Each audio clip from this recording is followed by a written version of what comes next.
إن الحمد لله نحمده ونستعينه ونستغفره ونعوذ بالله من شرور أنفسنا ومن سيئة أعمالنا. من يهد الله فلا مضل له ومن يضلل فلا هادي له. أشهد أن لا إله إلا الله وحده لا شريك له وأشهد أن محمدا عبده ورسوله صلى الله عليه وعلى آله ومن سار على نهجه وتمسك بسنته إلى يوم الدين وسلم تسليما كثيرا. يا أيها الذين آمنوا اتقوا الله حق تقاته ولا تموتن إلا وأنتم مسلمون. أما بعد. Alhamdulillah, puji syukur kehadiran Allah Subhanahu wa taala atas limpahan nikmat yang tiada terhingga. Nikmat Allah Subhanahu wa taala senantiasa tercurahkan kepada kita semuanya, seluruh makhluknya, dan itu tidak pernah terhenti walaupun hanya sekejap mata. Salawat beriringkan salam kepada Nabi kita tercinta Nabi Muhammad sallallahu alaihi wasallam. Ikhwani fid din rahimankumullah. Alhamdulillah, kita telah berada di tahun 1446 Hijriah, di bulan yang mulia, bulan Al-Muharram. Sebelum kita melanjutkan pelajaran kita di kitab Tauhid, sedikit kita menyinggung tentang bagaimana perubahan waktu, perubahan masa, yang mana kita telah berada di tanggal 11-nya. Ada yang penanggalannya tanggal 10 di malam ini, ada yang 11. Itu terserah, istilahnya tidak perlu diperdebatkan. Harus lihat ini, harus lihat Ru'yatul Hilal Saudi, Ru'yatul Hilal Indonesia dan segala macam. Kita meyakini ini 10 Al-Muharram, Asyura, tafadhol. Seandainya meyakini besok, itu tidak masalah. Yang semoga sebagaimana disebutkan oleh sahabat yang mulia Abu Qatadah Al-Ansari radhiyallahu anhu di dalam Sahih Muslim, yukaffiras sanatal madiyah. Semoga Allah mengampuni kita dosa kita 1 tahun yang lalu. Al-Imam An-Nawawi rahimahullah ta'ala itu mengatakan itu adalah dosa-dosa kecil. Adapun dosa besar itu memerlukan taubat, penyesalan, dan tidak mengulanginya kembali, dan iringi dengan amal saleh. Ikhwani fid din rahimakumullah. Kemudian Asyura itu banyak disebutkan beberapa riwayat untuk menyelisihinya, seperti Ibnu Abbas radhiyallahu anhuma itu menjelaskan bahwasannya Nabi sallallahu alaihi wasallam diberitahukan oleh sahabat bahwasannya orang-orang ahlul kitab, orang-orang Yahudi dan Nasrani berpuasa juga di hari Asyura. Maka Nabi sallallahu alaihi wasallam bersabda yang maknanya seandainya di tahun depan bersua dengan bulan Al-Muharram, maka Nabi akan berpuasa di tanggal 9-nya, yaitu tanggal yang kita kenal Asyura dan Tasu'a dan Asyura, tanggal 9 dan 10 Al-Muharramnya, untuk menyelisihi orang Yahudi. Namun takdir Allah bahwasanya di tahun yang akan datang Allah mewafatkan Nabi kita tercinta sallallahu alaihi wasallam. Kemudian para sahabat wanita Rubaiyah radhiyallahu anha itu di hari Asyura mengajarkan anak-anak dari generasi sahabat untuk berpuasa Asyura. Untuk berpuasa Asyura, membuat mainan dari wol dan segala macam bahannya, dan apabila anak-anak kami menangis karena lapar dan haus, maka kata para sahabat generasi para wanita generasi para sahabat memberikan mainan tersebut, sehingga mereka sibuk dengan mainannya. Akhirnya puasanya tamam sampai berbuka tenggelamnya matahari. Para sahabat Ibnu Abbas dan generasi tabi'in, kita jumpai riwayatnya mereka semangat dengan puasa Asyura, gigih mereka. Karena apa? Karena puasa Asyura itu tidak ada qadanya, tidak ada qadanya. Jadi 10 Al-Muharram tidak ada qadanya, gantinya kecuali di tahun yang akan datang 1447 Hijriah. Berbeda dengan puasa wajib Ramadan. Puasa wajib Ramadan itu ada qadanya. Faman kana minkum maridun aw ala safarin fa'iddatu min ayamin ukhar. Jadi kalau seandainya kita sakit atau safar di bulan Ramadan, itu bisa diganti di hari yang lain. Adapun Asyura itu tidak ada gantinya kecuali insyaallah berjumpa di tahun yang akan datang. Ikhwani fiddin rahimakumullah. Kemudian yang kita singgung masalah waktu. Setahun sudah berlalu dengan cepatnya. Kalaulah kita kembali melihat bagaimana perjalanan hidup kita, perasaan baru kemarin kita memakai celana pendek, celana merah, sekolah dasar. Perasaan baru kemarin. Tahu-taunya di malam hari ini sebagian kita alhamdulillah sudah menjadi seorang ayah, sudah berkeluarga. Itu menandakan bahwa cepatnya waktu berlalu. Dan masalah waktu, agama kita sudah mengingatkan bagaimana pentingnya orang menjaga waktu, jangan sampai waktu itu terbuang sia-sia. Karena dua nikmatani maghrubun wa katsirun minan nas, yang manusia banyak dilalaikan olehnya. Dua nikmat tersebut adalah kesehatan wal faragh, dan waktu luang. Kemudian yang perlu kita ingatkan bahwasanya bergantinya hari, tenggelamnya matahari, yakinilah bagian diri kita pun hilang. Sebagaimana ungkapan Al-Imam Hasan Al-Basri rahimahullah taala bahwasanya innaka anta ayyam, sesungguhnya engkau adalah bilangan hari-hari, di mana berlalu satu harinya maka bagian diri kita pun juga berlalu. Kita mendekati kematian setiap hari, kita mendekati kematian. Itu yang harus kita kita waspadai. Apakah kita menjelang kematian itu dengan amal-amal soleh atau amal-amal yang toleh, wal'iyadzubillah. Dan kita ingatkan juga di malam yang berbahagia ini firman Allah Subhanahu wa taala dalam surah Al-Hasyr, ya ayyuhalladzina amanuttaqullah, wahai orang-orang yang beriman, wal tanzur nafsum ma qaddamat lighad, hendaklah setiap diri memperhatikan apa yang akan dibawanya di hari esok, maksudnya di hari kiamat. Apa yang akan kita bawa, apa yang akan kita pertanggungjawabkan ketika kita berdiri di hadapan Allah Azza wa Jalla. Itu yang harus kita bekali dari sekarang. Alhamdulillah kita masih diberi kesempatan hidup oleh Allah, dan ini adalah nikmat yang orang-orang di dalam kubur ingin merasakan apa yang kita rasakan. Farji'ma na'mal salihah, kembalikan kami ingin beramal soleh. Dan kita, apa yang diinginkan oleh orang ahli kubur itu ada pada kita sekarang. Kita berada di dunia, kita berada masih hidup, maka pergunakanlah untuk beramal soleh. Sisa-sisa umur yang ada, maka pergunakanlah, mudah-mudahan apa yang kita terlanjur berbuat di sebelumnya itu bisa diampuni dan dihapus oleh Allah Subhanahu wa taala. Taib, itu bisa sedikit kita singgung memulai pelajaran kita, karena kita sudah setahun juga, terakhir tahun 1445 Hijriah tahunnya, dan sekarang sudah tahun 1446 Hijriah. Adapun kalau pekannya baru 2 pekan kita berpisah. Tetapi bagi orang yang merindukan firman Allah Subhanahu wa taala dan hadis Nabi sallallahu alaihi wasallam, apa yang harus dipelajari di dalam kitab ini, maka itu sangatlah lama terasa. Taib, kita insyaallah akan memasuki bab selanjutnya, bab yang ke-38. Tafadhal.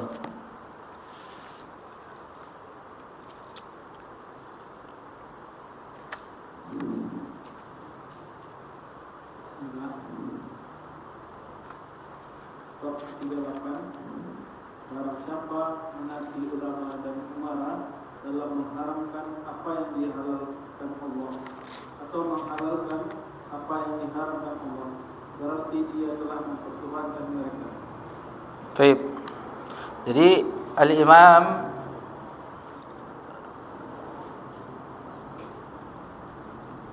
Syekh Muhammad At-Tamimi rahimallahu taala menyebutkan bab berikutnya, bab yang ke-38. Babu man ata'al ulama'a wal umara fi tahrimi ma ahalallahu wa tahlili ma harramallah faqad takhazahum arbaba min dunillah. bab taat kepada ulama dan umara. Ulama yaitu pemimpin bagian agama, dan umara itu biasanya amir pemerintahan, dalam mengharamkan apa yang dihalalkan oleh Allah. Jadi fi tahrimi ma halallah, mengharamkan apa yang dihalalkan Allah, wa tahlili ma haram Allah, dan menghalalkan apa yang diharamkan Allah. Faqad ittakhadahum arbaba min dunillah, berarti sungguh dia telah mempertuhankan mereka. Jadi disebutkan di sini pada bab ini bahwasanya orang-orang yang dia mentaati ulama, kemudian umara, mengharamkan apa yang Allah halalkan, kemudian menghalalkan apa yang Allah haramkan, berarti dia telah menjadikan mereka arbabam min dunillah, Tuhan-Tuhan selain Allah Subhanahu wa taala. Ini firman Allah Subhanahu wa taala di dalam surah At-Taubah ayat 31. Itu inti pembahasannya. Bahwasanya nanti orang-orang ittakhadu ahbarahum wa ruhbanum arbaba min dunillah. Nanti akan kita bahas nanti yang dibawakan pada kitab ini. Baik. Untuk mempersingkatnya, mari kita masuki dalil-dalil yang dibawakan oleh muallif, yaitu asar dari Ibnu Abbas. Nanti dijelaskan apa yang akan dijelaskan oleh Ibnu Abbas dalam asarnya. Kemudian perkataan Imam Ahmad yang nanti kita akan menyinggung firman Allah Subhanahu wa taala dalam surah An-Nur ayat 63, kemudian surat At-Taubah yang nanti akan diriwayatkan oleh Adi bin Hatim, surah At-Taubah yang inti pembahasannya ada pada ayat ini dalam surah At-Taubah ayat 31. Tafadhol.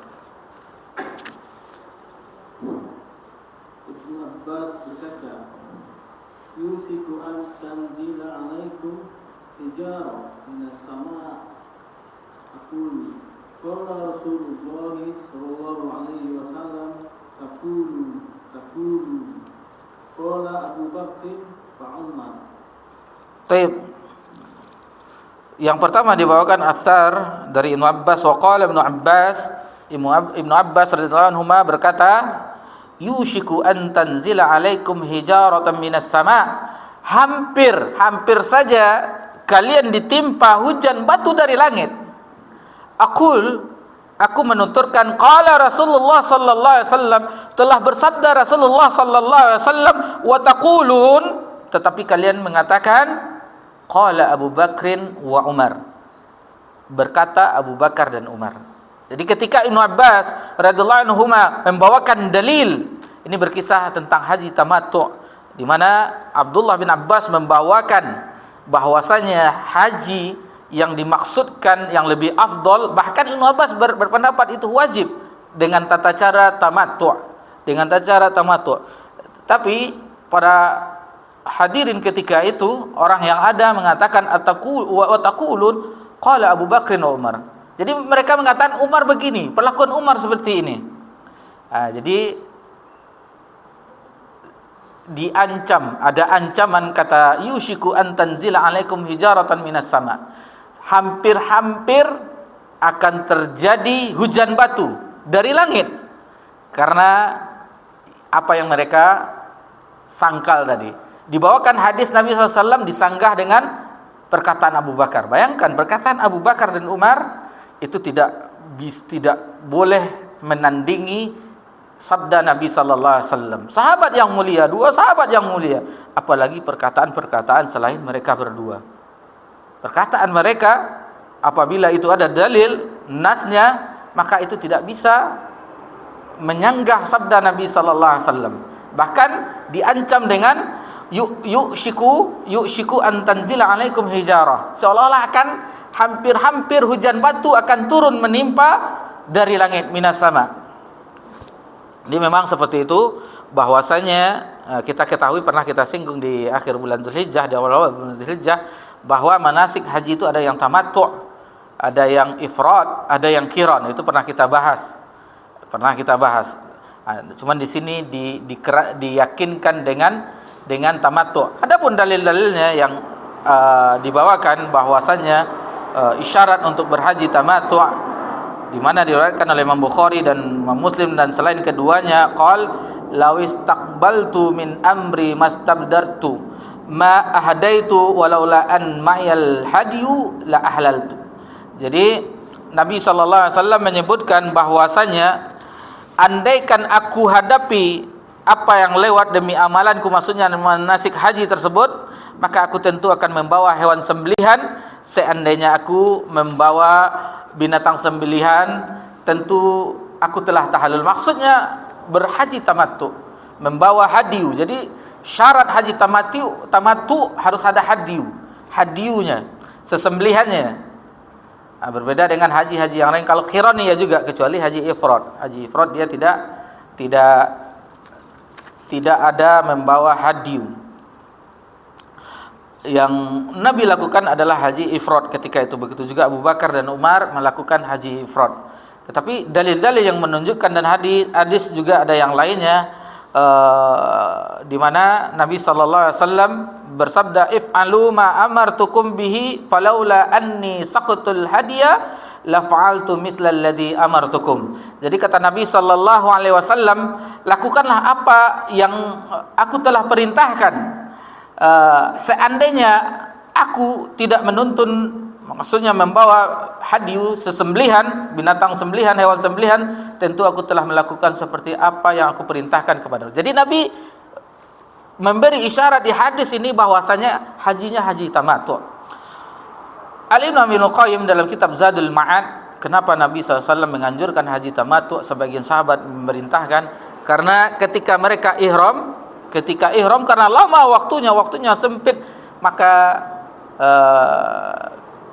di bagian riwayat diriwayatkan di Zadul Ma'ad, yang bagi laki-laki terkadang dia sampai dia semacam mimpi basah.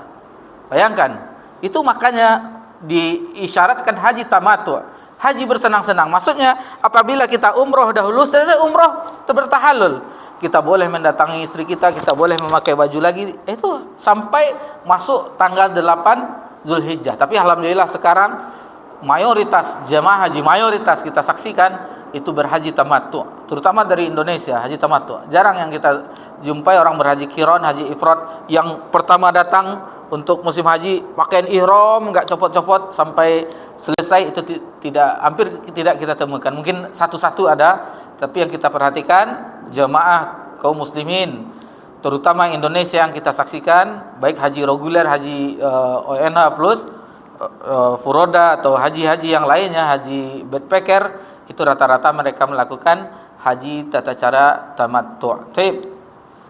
Di sini disebutkan bahwasanya sebagian orang-orang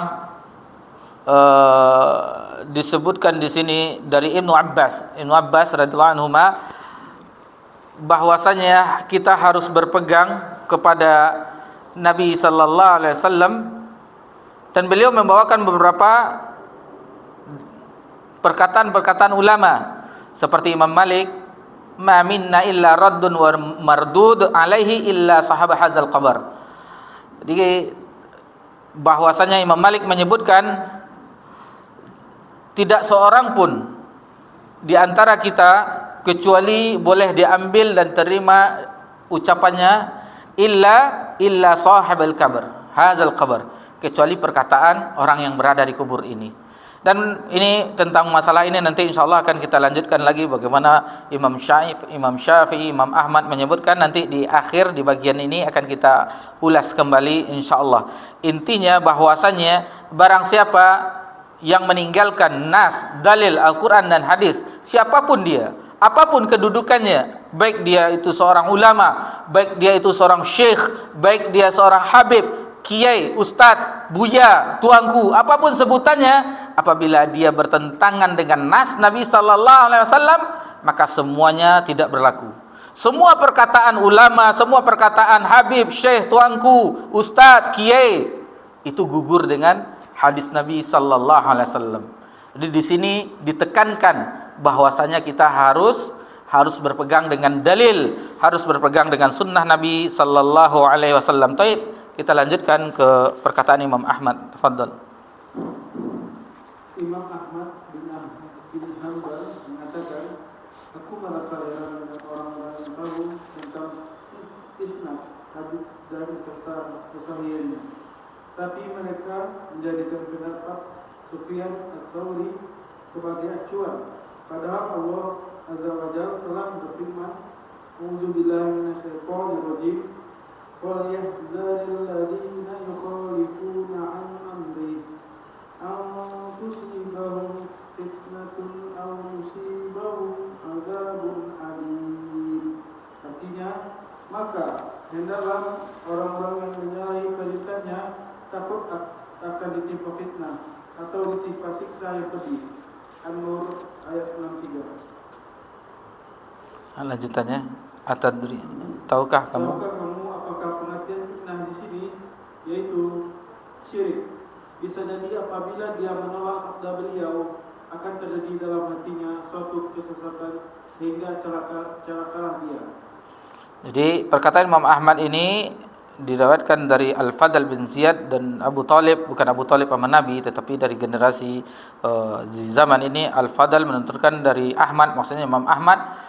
Kata Imam Ahmad, aku telah memperhatikan di dalam Al-Quranul Karim, dalam kitabullah, dan aku mendapatkan perintah mentaati Nabi SAW di dalam Al-Quran. Penelitian Imam Ahmad 33 ayat. Di dalam Al-Quranul Karim itu ada 33 ayat yang berkenaan dengan perintah mentaati Nabi. Ya, di antaranya kita, qul in kuntum tuhibbunallah fattabi'uni. Man yuti'illah man ata'ar rasul faqad ata'allah. Apa lagi? Ada yang ingat? Banyak isyarat-isyarat yang ma'atakumur rasulu fakhudhuhu wa ma nahakum anhu fantahu. Jadi Imam Ahmad katanya, menurut penelitian beliau, dan dia telah membolak-balikkan firman Allah dan beliau menghafalnya, bahwa ada 33 tempat di dalam Al-Quranul Karim perintah untuk mentaati Nabi sallallahu alaihi wasallam. Dan ini disebutkan juga di firman Allah Subhanahu wa taala di dalam surah An-Nur An-Nisa ayat ke-63 dalam surah An-Nisa. Fa in tanaza'tum fi syai' farudduhu ila Allah war Rasul in kuntum tu'minuna billahi wal yaumil akhir dzalika khairu wa ahsana ta'wila. Jadi di sini apabila bukan itu, yang 65 tidak itu. 65 wa may yukikil fala wa rabbika. Coba dibaca. Fala wa rabbika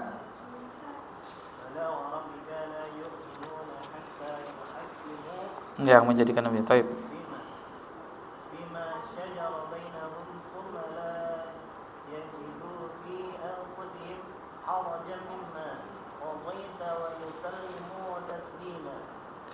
Maka demi Tuhanmu, mereka pada hakikatnya tidak beriman hingga mereka menjadikan kamu hakim dalam perkara yang mereka perselisihkan.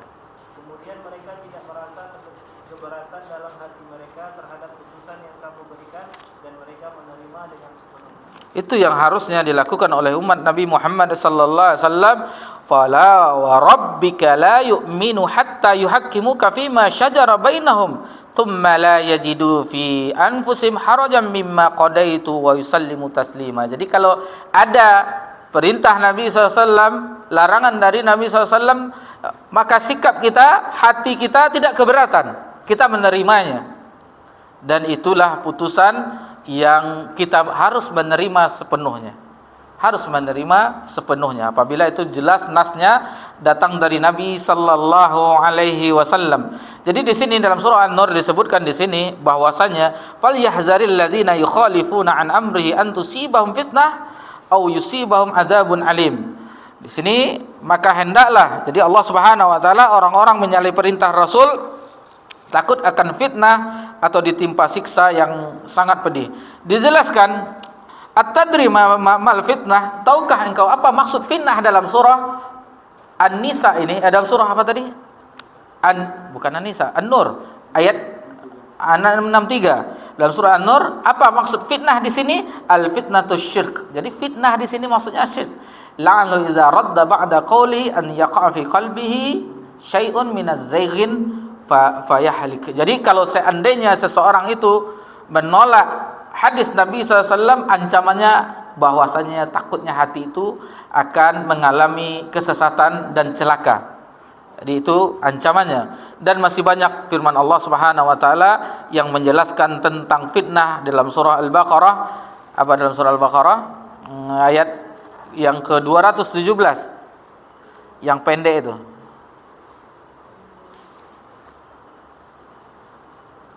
Al-Baqarah, wal fitnatu akbaru minal qatl. Wal fitnatu akbaru minal qatl. Jadi fitnah itu lebih berat. Kalau bahasa kita, orang kita lebih kejam katanya. Jadi berbuat fitnah lebih besar daripada membunuh. Jadi fitnah di sini maksudnya kufur, syirik, itu maksudnya. Yang disebut fitnah di sini. Araful isnad, orang yang mengetahui isnad, yaitu orang yang mengetahui apa itu sahih, apa itu tidak, maka sungguh aneh, ajabal liqaumin araful isnad wa sihhata wa yazhabu ila ra'si Sufyan. Sufyan di sini adalah Sufyan Ats-Tsauri. Sufyan Ats-Tsauri seorang imam ahli zuhud dan ahli ibadah, thiqah, ahli fikih. Ia mempunyai banyak pengikut. Jadi Imam Sufyan Ats-Tsauri, siapa yang tidak mengenal di zaman itu? Sufyan Ats-Tsauri, Sufyan bin Uyainah.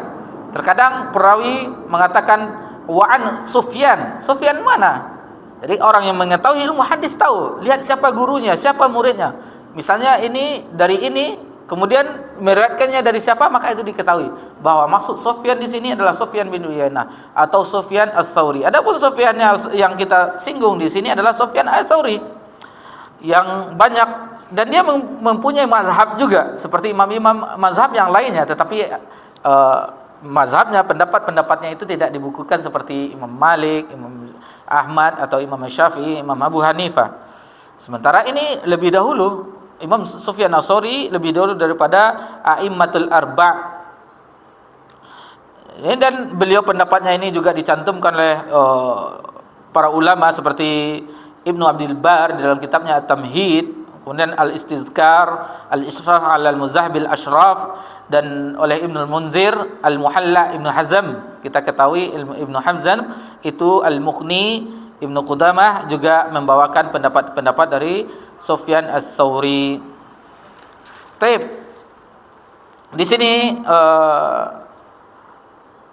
kita akan bawakan pendapat-pendapat tadi, mana yang menyebutkan nih perkataan-perkataan para ulama.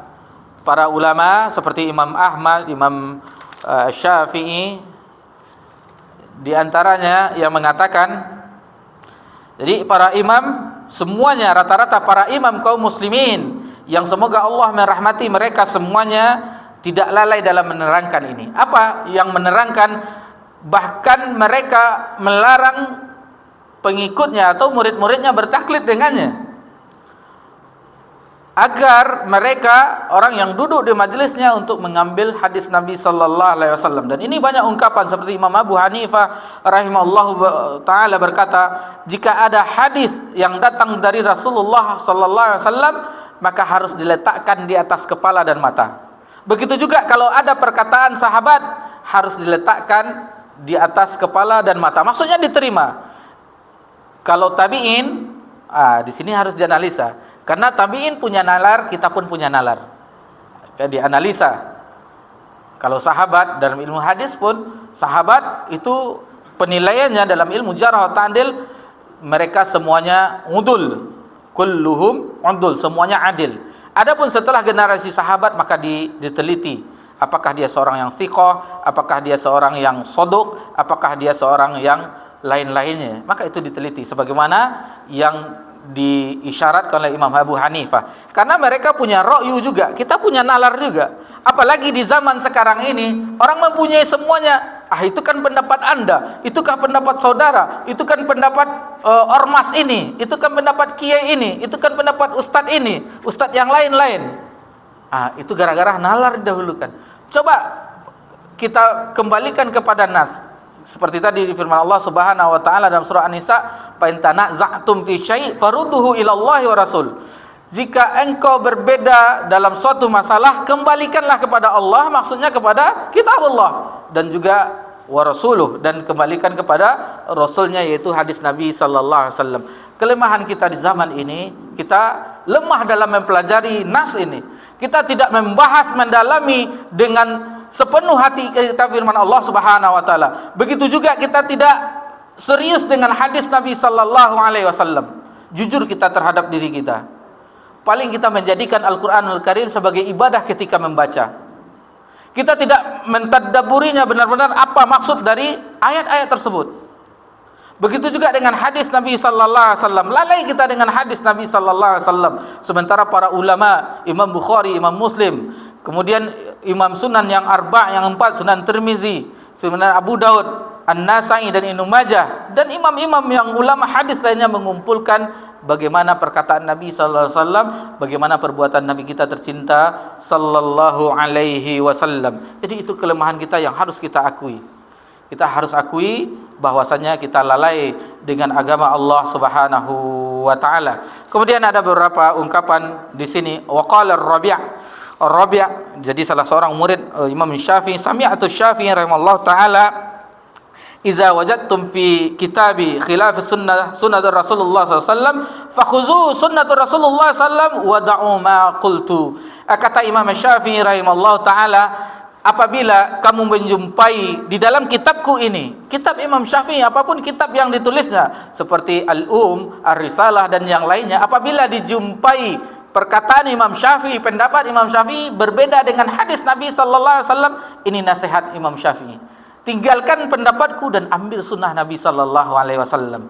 Kemudian di perkataan yang lain, iza sahal hadis bima yukhalifu qawli fadarabu bi qaulil haid. Jadi apabila perkataanku bertentangan dengan hadis Nabi sallallahu alaihi wasallam, maka buanglah perkataanku ke dinding, lemparkan pendapatku ke dinding. Ambil hadis Nabi sallallahu alaihi wasallam. Kemudian banyak perkataan-perkataan para imam dinukilkan di sini, seperti Imam Malik, wa qala Malik, kullu ahadin yu'khadhu min qawlihi wa yutraku illa Rasulullah sallallahu alaihi wasallam. Setiap perkataan seseorang itu bisa diambil dan ditolak illa Rasulullah sallallahu alaihi wasallam, kecuali perkataan Rasulullah sallallahu alaihi wasallam. Jadi banyak ungkapan-ungkapan ulama kita, imam-imam kita, imam mazhab, supaya tidak taklid dengan pendapat mereka. Mereka mewasiatkan kepada orang-orang di majelisnya, para muridnya dan kitabnya, apabila itu ada sabda Nabi sallallahu alaihi wasallam, tinggalkan pendapat mereka. Buang pendapat mereka ke tembok, ke dinding. Seperti Imam Abu Hanifah, kalau ada sabda Nabi SAW, maka terima dengan mata dan kepala. Apabila ada perkataan sahabat, terima dengan mata dan kepala. Apabila ada perkataan tabi'in, itu perlu diteliti, perlu dinalar. Karena mereka punya nalar, kita juga punya nalar. Dan sekarang nalar-nalar ini yang berkembang di zaman ini. Ro'yu yang berkembang di zaman ini, anggapan-anggapan yang berkembang di zaman kita ini, tidak membawakan nas, tidak membawakan dalil dari Nabi kita tercinta sallallahu alaihi wasallam. Mau dikemanakan agama yang mulia ini? Mau kita kemanakan agama yang Allah turunkan kepada nabinya sallallahu alaihi wasallam? Kita tidak membawakan dalil dalam beragama. Kita tidak bawakan hadis Nabi sallallahu alaihi wasallam, tetapi pendapat fulan, imam fulan, ustaz fulan, kiai fulan, semuanya habis dengan pendapat-pendapat manusia. Kita meninggalkan pendapat Nabi kita tercinta sallallahu alaihi wasallam. Ini inti pembahasannya adalah bahwasanya seorang itu harus menjadikan nas, Al-Qur'an dan hadis, baik dia apapun kedudukannya. Dan di sini diambil contohnya ulama dan umara pada bab ini, kadang dengan perkataan ulama, perkataan umara, seseorang meninggalkan agama Allah Subhanahu wa taala. Di sini dijelaskan, kita tinggalkan perkataan-perkataan yang banyak tadi. Sebenarnya masih banyak dinukilkan di dalam sini, tapi maknanya sama, untuk kembali kepada hadis Nabi sallallahu alaihi wasallam. Kemudian au yusibahum azab, atau mereka akan ditimpa musibah. La'allahu idza radda ba'da qawli ay yaqa fi qalbi syai'un min az-zayghin fayahlik. Bisa jadi apabila dia menolak sabda Nabi sallallahu alaihi wasallam, akan terjadi dalam hatinya suatu kesesatan. Jadi kalau sudah menolak hadis Nabi sallallahu alaihi wasallam, disebutkan di sini bahwasanya minaz zair, yaitu akan ada kesesatan, fayahlik, dan akan celaka. Jadi seorang yang akan meninggalkan sabda Nabi sallallahu alaihi wasallam, otomatis dia tersesat dan celaka. Syekhul Islam rahimahullah taala bahwasanya orang-orang yang membangkang dari perintah dan diperingatkan, baik itu orang-orang kufur, orang-orang musyrikun, mereka akan mendapatkan azab yang pedih karena mereka menentang, membangkang terhadap dalil yang dibawakan. Dengan demikian, keterjumusan orang-orang di dalam kekufuran, orang yang terjumus hanyalah mereka yang menganggap perintah Allah Subhanahu wa taala, dan inilah yang telah dilakukan oleh iblis laknatullah alaih. Ketika diperintahkan sujud, semuanya fasajadu, semua sujud illa iblis aba wastakbara. Nah, jadi apabila ada orang yang menganggap enteng perintah Allah Subhanahu wa taala, perintah Nabi sallallahu alaihi wasallam, maka dia telah sependapat dengan iblis dalam memahami perintah Allah azza wajalla. Wal iyazubillah. Jadi ini sangatlah bahwasanya yang dikejar itu adalah hati yang dicap dengan kesesatan, hati yang ditutup, itu yang berbahaya. Dan boleh jadi lisannya nampak seolah-olah lisannya itu menjelaskan hak, menjelaskan yang baik-baik, tetapi ini masalah hati ini. Apabila telah menolak perintah Allah azza wajalla, hadis Nabi SAW, itu cap yang ada di dalam hatinya, cap kesesatan dan akan binasa.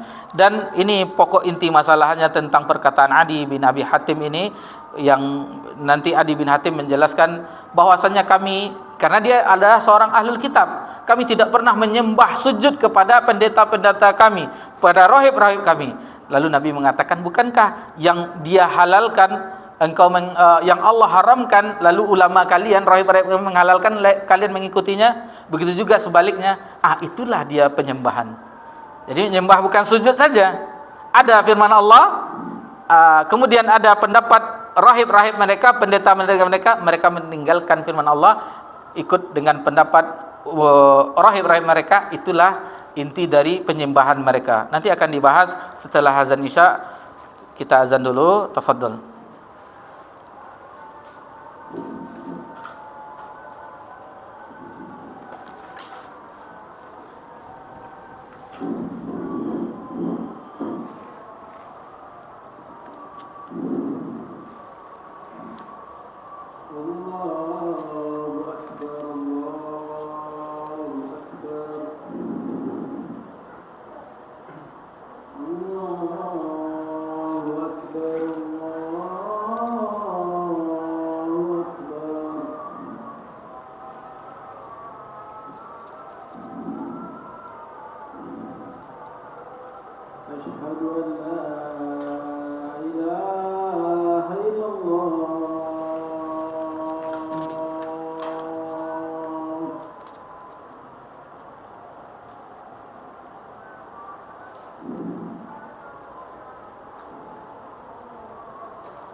Alhamdulillah, wassalatu wassalamu ala Rasulillah, ma ba'd.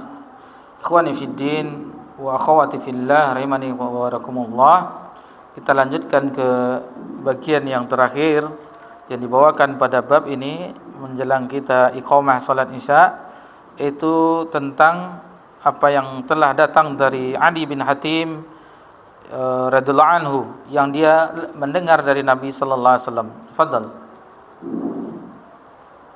Diriwayatkan dari Adi bin Hatim bahwa dia mendengar Nabi sallallahu alaihi wasallam membaca firman Allah Subhanahu wa taala, A'udzubillahi minasyaitonir rajim.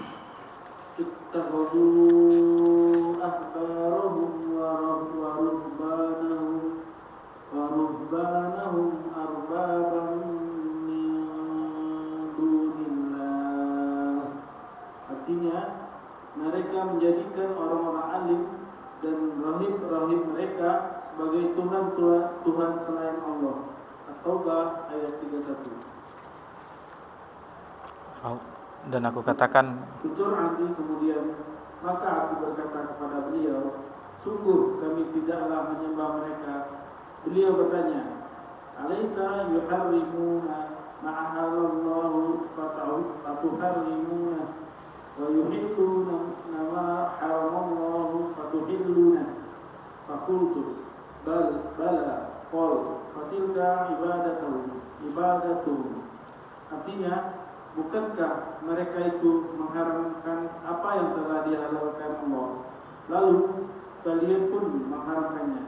Dan bukankah mereka itu menghalalkan apa yang telah diharamkan Allah, lalu kalian pun menghalalkannya? Aku menjawab, ya. Maka beliau bersabda, itulah bentuk ibadah atau penyembahan kepada mereka. Hadis riwayat Imam Ahmad dan At-Tirmidzi dengan mengatakan hasan. di bagian terakhir yang dibawakan oleh muallif rahimahullah taala, an Adi ibni Hatim annahu sami'a an-nabiy sallallahu alaihi wasallam yaqra'u hadzal ayah. Jadi Adi bin Abi Hatim, dia telah mendengar Nabi sallallahu alaihi wasallam membaca firman Allah Subhanahu wa taala, ittakhadhu ahbarahum wa ruhbanahum arbaban min dunillah. Mereka menjadikan orang-orang alim mereka, orang-orang alim, orang-orang ahlul kitab, para pendeta mereka, rahib-rahib mereka, ahli-ahli ibadah mereka, yaitu sebagai arbabam min dunillah, Tuhan-Tuhan selain Allah Subhanahu wa taala. Dan juga di sebagian mereka, terutama orang-orang Nasara, wal Masih bin Maryam, dan menjadikan mempertuhankan Al-Masih Isa bin Maryam. Dia menjadikan mempertuhankan juga di antara tiga Tuhan yang kita ketahui, tiga Tuhan Trinitas, Tuhan Bapa, Tuhan Ibu, Tuhan Anak. Itu yang mereka lakukan di ajaran agama mereka. Mereka telah merubah agama tauhid. Mereka telah merubah agama tauhid yang mengesahkan Allah Azza wa Jalla semata, mereka rubah-rubah. Kemudian di ayat ini disebutkan wa ma umiru illa liya'budu ilaha wahida. Tidaklah mereka itu diperintahkan kecuali untuk menyembah Allah Subhanahu wa taala. Hanya Allah yang esa yang untuk diibadahi. La ilaha illahu, tiada ada ilah yang berhak disembah kecuali Dia. Subhanahu amma yusyrikun, maha suci Allah dari apa yang mereka persekutukan. Itulah yang mereka lakukan. Sebelum kita lanjutkan, bahwasanya hadis ini memiliki banyak jalur. Hadis ini diriwayatkan oleh Ibnu Sa'ad bin Abdi Humaid, juga Ibnu Al-Munzir, kemudian Ibnu Jarir, kemudian Ibnu Abi Hatim At-Tabrani, kemudian Ibnu Mardawih dan Al-Baihaqi, dan Imam Al-Baihaqi juga meriwayatkan hadis ini. Jadi hadis ini diriwayatkan dari sahabat Adi bin Hatim. Beliau adalah salah seorang yang berasal dari Bani Tai. Jadi yang terkenal di zaman Nabi sallallahu alaihi wasallam. Hatim di sini adalah Hatim bin Abdullah bin Sa'ad bin Hashrat. Itu dia bapaknya, sambungannya ke atasnya kakeknya. Kemudian terkenal sebagai seorang yang dermawan. Jadi Adi datang kepada Nabi sallallahu alaihi wasallam, Abi Hatim datang, Adi bin Hatim datang ke Nabi sallallahu alaihi wasallam pada bulan Sya'ban tahun ke-9 Hijriah. Lalu ia masuk Islam dan hidup selama 120 tahun. Jadi dia salah seorang sahabat yang panjang umurnya. Begitu juga dengan sahabat yang panjang umurnya Anas bin Malik, lebih juga dari 100 tahun hidupnya. Hadis ini menunjukkan bahwa mentaati pendeta dan rahib dalam bermaksiat kepada Allah adalah suatu bentuk penyembahan kepada mereka. Jadi apabila seseorang ikut perkataan rahib, ikut perkataan orang-orang yang menyelisihi firman Allah Subhanahu wa taala, kemudian menyelisihi hadis-hadis Nabi sallallahu alaihi wasallam, maka itu termasuk dalam kesyirikan. Maka itu termasuk ke dalam kesyirikan sebagaimana firman Allah Subhanahu wa taala dalam surah At-Taubah ayat 31 tadi, yaitu wa ma umiru illa liya'budu ilaha wahida. Tidaklah mereka diperintah kecuali untuk menyembah Rabb, Tuhan, ilah yang Maha Esa. Ikhwani fid din wa akhwati fillah rahimakumullah. Ayat ini senada dengan firman Allah Subhanahu wa taala di dalam surah Al-An'am. Dalam surah Al-An'am itu juga senada sama dengan dalam surah At-Taubah ayat 31, yang mana Allah Subhanahu wa taala berfirman di ayat 121, ini dia. Wala ta'kulu mimma lam yuzkar ismullah alaihi wa innahu lafisq. Janganlah kamu memakan binatang-binatang yang tidak disebut nama Allah ketika menyembelihnya. Jadi sesembelihan yang ketika menyembelih tidak disebut nama Allah, maka itu tidak dibolehkan kaum muslimin untuk mengkonsumsinya. Wa inna syayatina layuhuna ila awliyaim liyujadilukum. Kemudian sesungguhnya perbuatan semacam itu adalah suatu kefasikan. Jadi apa yang mereka lakukan itu adalah suatu kefasikan. Wa inna syayatina layuhuna ila awliyaim wa liyujadilukum. Sesungguhnya setan itu membisikkan kepada kawan-kawannya agar mereka membantah kamu. Dan jika kamu menuruti mereka, wa in ata'tumuhum innakum lamusyrikun. Jika mentaati mereka, maka tentulah itu adalah perbuatan dari orang-orang yang melakukan kesyirikan. Jadi ini banyak dilakukan oleh orang-orang yang taklid, orang-orang yang tidak menjadikan sandarannya firman Allah Subhanahu wa taala dan hadis Nabi sallallahu alaihi wasallam. Jadi mereka hanya ikut pendapat-pendapat ulama mereka dari zaman ini, ustadz-ustadz mereka, kiai-kiai mereka, tetapi mereka tidak mengetahui dalilnya, tidak mengetahui apakah ini benar di dalam firman Allah Subhanahu wa taala atau datangnya dari hadis Nabi sallallahu alaihi wasallam. Lalu Adi bin Hatim menuturkan, "Wahai Rasulullah, sungguh kami tidak menyembah pendeta-pendeta kami, orang-orang alim kami." Lalu Nabi bersabda, "Alaysa yuharrimuna ma halallah fatuharrimuna?" Bukankah engkau telah menghalalkan apa yang Allah halalkan, engkau juga ikut mengharamkannya. Wa yuhilluna ma haramallahu fatuhilluna, dan engkau telah mengharamkan apa yang Allah halalkan lalu kalian menghalalkannya. Lalu faqultu bala, lalu dijawab oleh Adi bin Hatim, benar. Qal, lalu Nabi mengatakan dalam sabdanya, fatilka ibadatuhum, begitulah kamu beribadah kepadanya, menyembahnya. Jadi bukan maksud menyembah sujud, bukan menyembah seperti yang lainnya, tetapi ketika menghalalkan yang apa yang Allah haramkan kita mengikuti, kemudian mengharamkan apa yang Allah halalkan lalu kita juga mengikuti, ini yang termasuk penyembahan. Jadi hati-hati kita di dalam agama kita ini, jangan sampai kita terbawa dengan sesuatu yang kita tidak ada ilmu di dalam tersebut. Kita hanya ikut apa kata guru, apa kata ustaz, apa kata itu. Tidak, kita harus jelas di mana sumbernya. Untuk awal-awal bolehlah, misalnya kita belum paham, baru-baru belajar, tidak masalah. Tetapi seandainya ini berlanjutan, ini tidak boleh.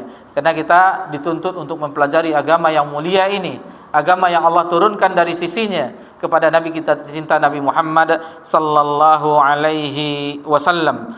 Kemudian ayat yang terakhir di pembahasan ini, di sini dijelaskan dalam surah Al-Qasas ayat 50. Dalam surah Al-Qasas ayat 50 Allah Subhanahu wa taala berfirman, fa illam yastajibu laka fa'lam annama yattabi'una ahwa'ahum. Maka jika mereka tidak menjawab tantanganmu, ketahuilah bahwa sesungguhnya mereka hanyalah mengikuti hawa nafsu. Yaitu mereka hanya mengikuti hawa nafsu mereka. Wa man adallu mimman ittaba'a hawahu bighairi hudam minallah. Dan siapakah yang lebih sesat daripada orang yang mengikuti hawa nafsunya dengan tidak mendapat petunjuk dari Allah sedikit pun.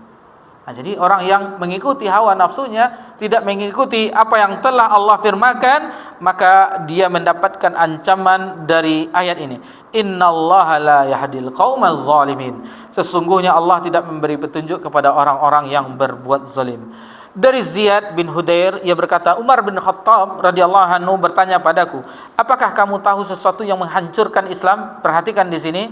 Di sini disebutkan, apakah kamu mengetahui apa hal ta'rifu ma yahdimul Islam, apa yang menghancurkan Islam tersebut? Dia menjawab, aku menjawab, kata Ziyad bin Hudair, tidak. Jadi aku la qala.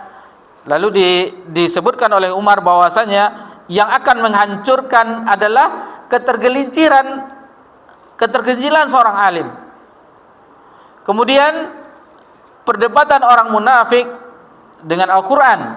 Kemudian keputusan para imam yang menyesatkan, alimatul mudillin, keputusan imam yang menyesatkan. Dan ini diriwayatkan oleh Ad-Darimi di dalam sunannya. Ya, inilah yang bisa kita bahas. Ja'alnallahu wa iyyakum minal ladzina yahduna bil haqqi wa bihi ya'dilun. Mudah-mudahan Allah menjadikan kami dan kita semuanya termasuk orang-orang yang menunjukkan kepada jalan kebenaran dan berbuat adil dengannya. Taib, sebelum kita akhiri pembahasan kita, maka kita dengarkan bagaimana kandungan dari bab ini. Tafadhal. Kandungan bab ini, pertama, tafsir ayat dalam surah An-Nur. Kedua, tafsir ayat dalam surah Al-Baqarah, surah Bara'ah. Yang ketiga, perlu diperhatikan arti ibadah yang sebelumnya diingkari oleh Adi. Yang keempat, contoh kasus yang dikemukakan Ibnu Abbas dengan menyebut Abu Bakar dan Umar, dan yang dikemukakan oleh Imam Ahmad bin Hanbal dengan menyebut Sufyan. Yang kelima, hal tersebut telah berkembang sedemikian rupa sehingga terjadi pada kebanyakan orang penyembahan orang-orang soleh yang dianggap sebagai amal afdol dan dipercayai sebagai wali yang dapat mendatangkan suatu manfaat atau menjauhkan bencana, serta penyembahan orang-orang alim melalui ilmu pengetahuan fikih dengan diikuti apa saja yang mereka katakan, baik sesuai dengan firman Allah dan sabda Rasulnya atau tidak. Hal ini pun kemudian berkembang lebih parah lagi sehingga disembah pula orang-orang yang tidak soleh dengan dipercayai sebagai wali meski perbuatannya melanggar perintah Allah dan Rasulnya, dan disembah juga orang-orang bodoh yang tidak berilmu dengan dipatuhi saja pendapatnya. Bahkan bid'ah dan syirik yang mereka lakukan juga diikuti. Baik. Itulah kandungan di dalam pembahasan kita di bab yang ke-38, yaitu bab man ata'al ulama wal umara fi tahrimi ma ahalallahu wa tahlila ma haramallah. Bab taat pada ulama dan umara dalam mengharamkan apa yang dihalalkan Allah dan menghalalkan apa yang diharamkan Allah. Faqad ittakhadhahum arbaba min dunillah. Berarti dia telah mempertuhankan mereka, maksudnya orang-orang yang telah menghalalkan apa yang Allah haramkan, begitu juga mengharamkan apa yang telah Allah halalkan. Demikianlah yang bisa kita bahas di kesempatan yang berbahagia ini. Dan taklid buta yang meninggalkan nas Al-Quran dan hadis itu dibawakan pada bab ini termasuk orang yang terjerumus ke dalam kesesatan dan bahkan bisa kekufuran dan bisa jatuh kepada kesyirikan, waliyazubillah. Ini sesuatu yang berbahaya. Maka obat dari segala hal ini, kita harus senantiasa mempelajari agama Allah Subhanahu wa taala. Senantiasa kita mempelajari ayat-ayat Allah, kita baca tafsir para ulama, kemudian kita mempelajari hadis-hadis Nabi sallallahu alaihi wasallam. Sungguh kita berada di zaman orang yang tidak peduli lagi dengan agamanya. Orang tidak mempeduli apa itu yang terkandung di dalam agama yang mulia ini. Orang yang dipikirkan orang adalah sekarang bagaimana perutnya, bagaimana kelangsungan hidupnya yang sementara di dunia. Sementara mereka lupa bahwasanya mereka nanti akan dikembalikan di akhirat kelak. Dan itu yang harus kita mempelajari agama Allah. Kita harus senantiasa mempelajari agama Allah. Sampai kapan? Sebagaimana kata Imam Ahmad, sampai kita diwafatkan oleh Allah Subhanahu wa taala. Baik, mudah-mudahan ini bermanfaat bagi kita semuanya, terutama bagi kami yang menyampaikan. Ini sangat mendalam sebenarnya pembahasannya, karena kita harus, bagaimana kita harus menjadikan nas, dalil di dalam kita beragama. Kalaulah tidak kita kembalikan kepada dalil, maka perpecahan, semua ada pendapat, organisasi ini ada pendapat, ustaz ini ada pendapat, ulama ini ada pendapat, kiai ini ada pendapat, semuanya berpendapat. Tetapi kalau kita kembalikan kepada firman Allah, kita kembalikan kepada hadis Nabi SAW, itulah agama yang hak, agama yang benar, yang kita harus berpegang teguh di dalam memegang keduanya. Taraktu fi amraini, aku tinggalkan dua perkara kata Nabi sallallahu alaihi wasallam, apabila kalian berpegang teguh terhadap keduanya ini, lan tadillu abada, maka tidak akan tersesat selamanya. Itu kitabullah dan sunnati, yaitu kitab Allah dan sunnah Nabi sallallahu alaihi wasallam. Subhanakallahumma bihamdika asyhadu an la ilaha illa anta astaghfiruka wa atubu ilaik. Wassalamu ala nabi Muhammad sallallahu alaihi wasallam wa ala alihi washabbihi ajmain. Walhamdulillahirabbil alamin. Wassalamu alaikum warahmatullahi wabarakatuh.